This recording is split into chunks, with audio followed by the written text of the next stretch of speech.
Welcome back to news jet update. चलिए देखते हैं झारखंड की 25 फटाफट बड़ी खबरों को। इससे पहले आप झारखंड के किस जिले से न्यूज को देख रहे हैं हमें कमेंट बॉक्स में जरूर बताएं। साथ ही डेली अपडेट रहने के लिए आप हमारे चैनल को सब्सक्राइब कर बेल आइकन को दबाना बिल्कुल ना भूलें। पहली खबर, 3 दिवसीय दौरे पर यूरोप गए पीएम मोदी, कनाडा में पटेल की प्रतिमा का किया अनावरण।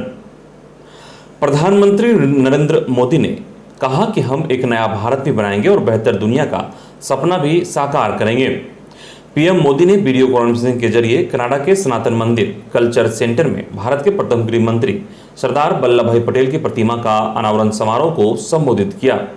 इस अवसर पर पीएम मोदी ने कहा कि सनातन मंदिर में सरदार पटेल की प्रतिमा न केवल हमारी सांस्कृतिक मूल्यों को मजबूत करेंगे बल्कि दोनों देशों के संबंधों के प्रतीक भी बनेंगे। अगली खबर, यूजीसी नेट 2022 के लिए आवेदन प्रक्रिया शुरू, ऐसे करें आवेदन। राष्ट्रीय प्रशिक्षण एजेंसी एनटीए ने यूजीसी नेट 2022 के लिए आवेदन के लिए अधिसूचना जारी कर दी है, जिसके तहत ऑनलाइन आवेदन विंडो 30 अप्रैल 2022 से खोल दिए गए हैं। योग्य उम्मीदवार एनटीए की आधिकारिक वेबसाइट ugcnet.nta.nic.in पर जाकर 20 मई 2022 शाम 5 बजे तक आवेदन कर सकते हैं। किसी भी समस्या पर उम्मीदवार हेल्पलाइन नंबरों का भी उपयोग कर सकते हैं।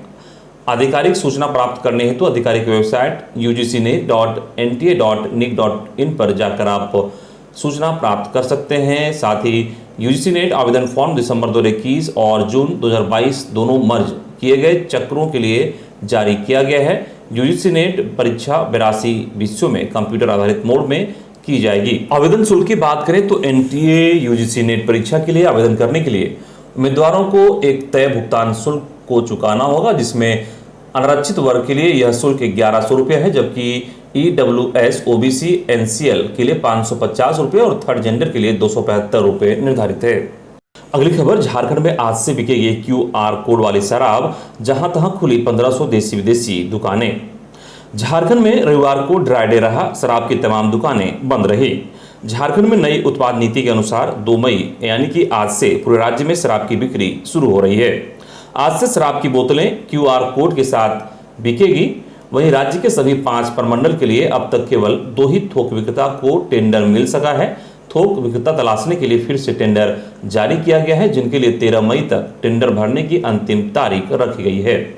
राज्य में झारखंड ब्यूरेजेज कॉरपोरेशन लिमिटेड की 6 गोदामों से पूरे राज्य में शराब की आपूर्ति होगी। ये गोदाम भी चिन्हित कर लिए गए हैं। राज्य में फिलहाल 1420 खुदरा दुकानों से शराब की बिक्री शुरू हो रही है। दुकानों की संख्या अभी और भी बढ़ेगी। अगली खबर, मांडू विधायक ने हेमंत सरकार पर लगाया वादाखिलाफी का आरोप, कहा 200 यूनिट मुफ्त बिजली देने का किया था वादा। मांडू विधायक जयप्रकाश भाई पटेल हेमंत सरकार पर वादाखिलाफी का आरोप लगाया। श्री पटेल सीएम हेमंत सोरेन पर आरोप लगाते हुए कहा कि सत्ता में आने से पहले प्रदेश की झामुमो व कांग्रेस गठबंधन वाली सरकार ने झूठ बोलकर जनता का वोट लिया था। चुनावी वादे के तहत 200 यूनिट फ्री बिजली देने की बात कही गई, लेकिन आज फ्री बिजली की बात तो दूर, पैसे लेकर भी सरकार बिजली नहीं दे पा रही है। उन्होंने कहा कि मुख्यमंत्री व मंत्री अपना विकास करने में लगे हुए हैं। बता दें कि उक्त बातें शनिवार को बिजली पानी की समस्या को लेकर भाजपा की ओर से निकाले गए आक्रोश मार्च में प्रभारी के रूप में बोकारो में कार्यक्रम को संबोधित कर रहे थे। अगली खबर, जैक बोर्ड रिजल्ट, जिला स्तर पर मूल्यांकन केंद्रों की निर्धारण प्रक्रिया पूरी, इस दिन जारी होगा मैट्रिक इंटर का रिजल्ट।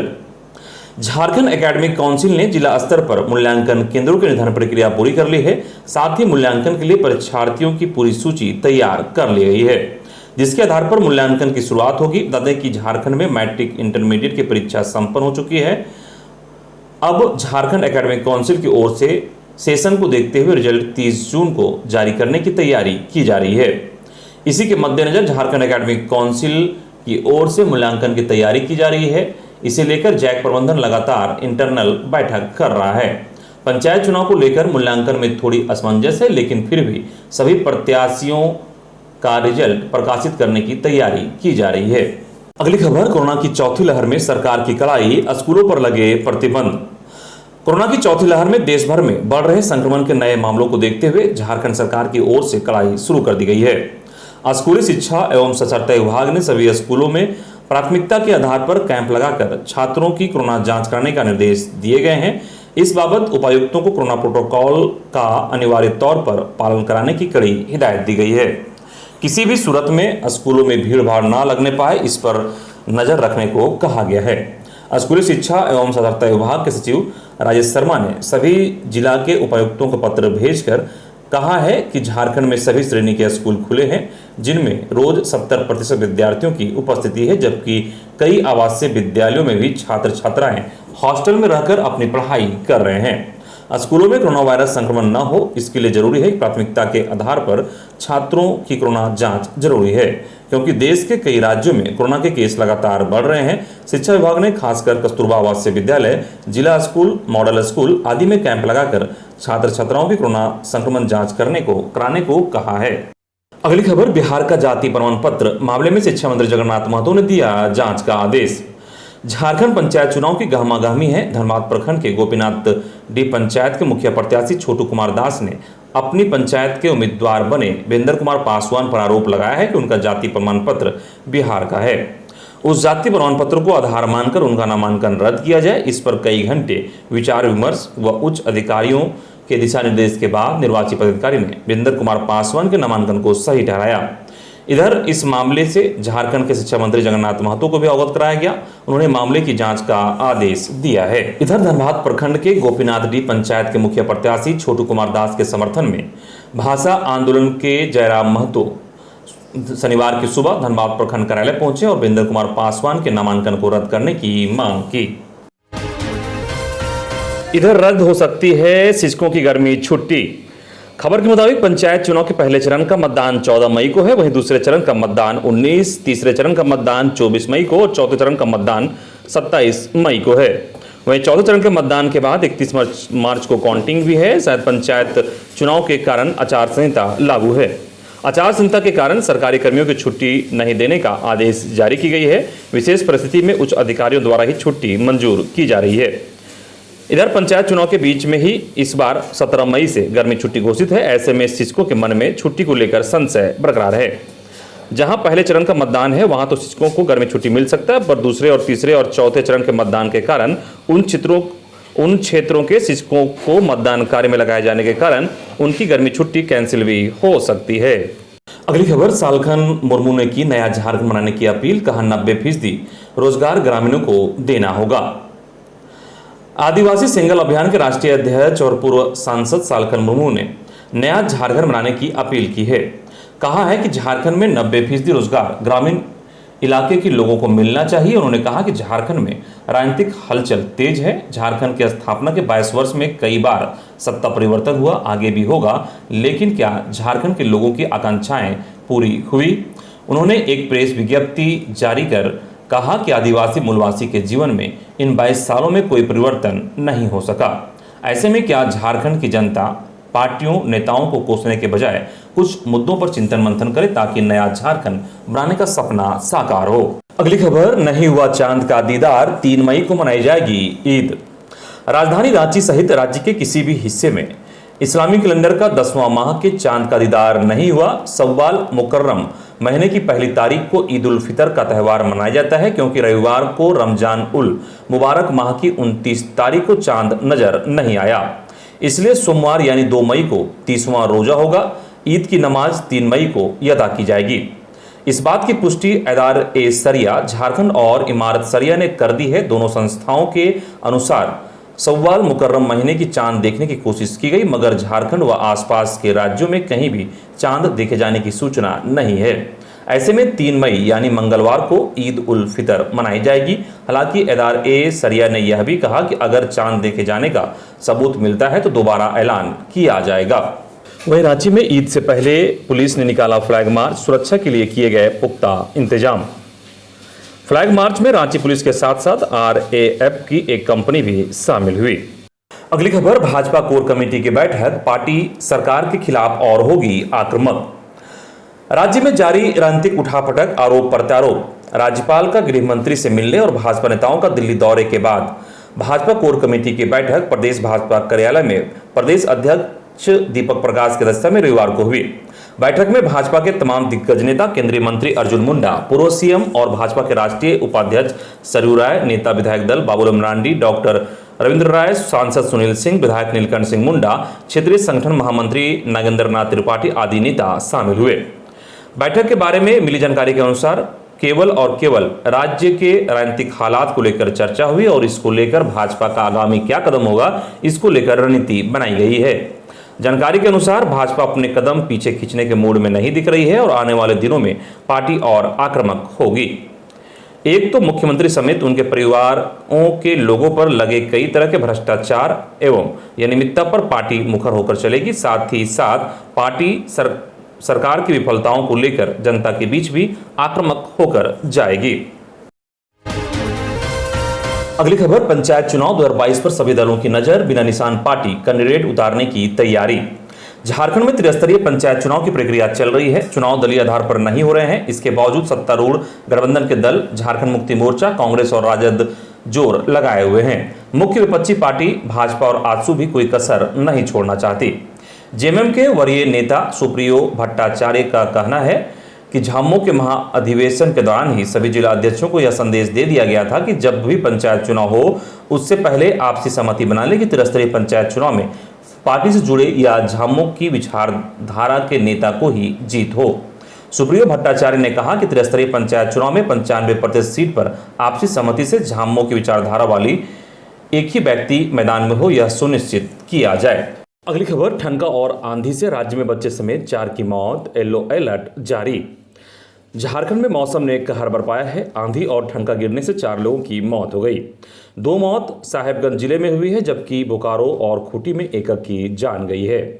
साहेबगंज जिले के गंगोता टोला में ठनका ने एक वृद्ध को चपेट में लिया। शॉक लगने से उसकी मौत हो गई।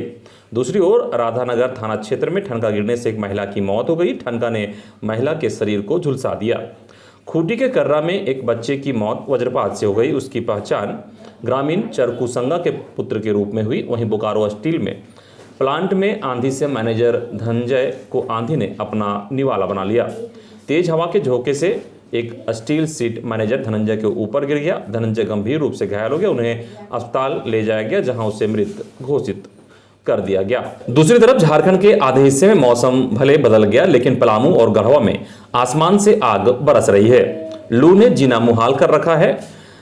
गढ़वा और पलामू जिले का तापमान 46 डिग्री पर पहुंच गया है। इसके चलते जनजीवन बेहाल हो गया। उधर गिरिडीह में बारिश के बाद लू चलती रही। वहीं मौसम विभाग ने 4 मई तक राज्य के कई हिस्सों में वज्रपात और तेज हवा के बहाव को लेकर येलो अलर्ट जारी किया है। इधर बाबा बासुकीनाथ मंदिर के गर्भगृह में अचानक दौड़ा करंट, श्रद्धालुओं के बीच मची अफरा तफरी। रविवार की सुबह बाबा बासुकीनाथ धाम मंदिर के गर्भगृह में श्रद्धालु पूजा अर्चना कर रहे थे। इसी दौरान सैकड़ों की संख्या में श्रद्धालुओं की भीड़ थी। इसी दौरान गर्भगृह में बिजली करंट दौड़ गया, जिससे श्रद्धालुओं के बीच अफरा तफरी मच गई। हालांकि इस घटना में कोई हताहत नहीं हुआ। गर्भगृह में करंट फैलने से श्रद्धालुओं के साथ साथ पंडा और पुरोहितों के बीच भी अफरा तफरी मच गई। घटना की सूचना मंदिर प्रशासन को दी गई। इसके बाद तत्काल मंदिर गर्भगृह की बिजली कनेक्शन काटा गया और श्रद्धालुओं के प्रवेश रोक दिया गया। बाहर से ही पूजा अर्चना और जलाभिषेक की व्यवस्था की गई। मंदिर प्रभारी आशुतोष ओझा ने बताया कि गर्भगृह में पूजा करने कई श्रद्धालु गए तो झंझनाहट महसूस हुआ। इसकी शिकायत मिलते ही गर्भगृह में पूजा पाठ रोक दिया गया और बाहर से पूजा की व्यवस्था की गई। अगली खबर, मनरेगा मजदूरों को 4 महीने से नहीं हुआ भुगतान, केवल इतने लाभुकों को ही मिल पाया 100 दिनों का रोजगार। खबर के मुताबिक मजदूरों के लिए बनाए गए महात्मा गांधी राष्ट्रीय ग्रामीण रोजगार गारंटी अधिनियम से मजदूरों का मोह भंग हो रहा है। आधे से अधिक मजदूरों को पिछले 4 माह से मजदूरी का भुगतान नहीं हो पाया है। प्रखंड में मनरेगा का हाल बेहाल है। प्रखंड के 14 पंचायतों में मनरेगा के तहत कुल निबंधित जॉब कार्ड धारकों की संख्या 21,948 है। इसमें साल 2021-22 चालू वित्तीय वर्ष में महज 399 जॉब कार्ड धारकों को एक साल में 100 दिन का ही रोजगार मिल पाया। मजदूरों की दशा और दिशा बदलने के लिए बनाए गए मनरेगा का हाल आंकड़े बयां कर रहे हैं। इधर तैयारी में जुटा कल्याण विभाग। झारखंड में 506 हॉस्टलों के 22,000 बच्चों को सरकार देगी मुफ्त भोजन। झारखंड में कल्याण विभाग के छात्रावासों में रहने वाले बच्चों के लिए अच्छी खबर है। अब उन्हें छात्रावास में मुफ्त भोजन भी मिलेगा। मुख्यमंत्री हेमंत सोरेन के निर्देश के बाद कल्याण विभाग इन बच्चों को भोजन देने की कवायद में जुट गया है। योजना लागू होने के बाद विभाग के 506 छात्रावासों में रह रहे करीब 22,000 बच्चों को इसका लाभ मिलेगा।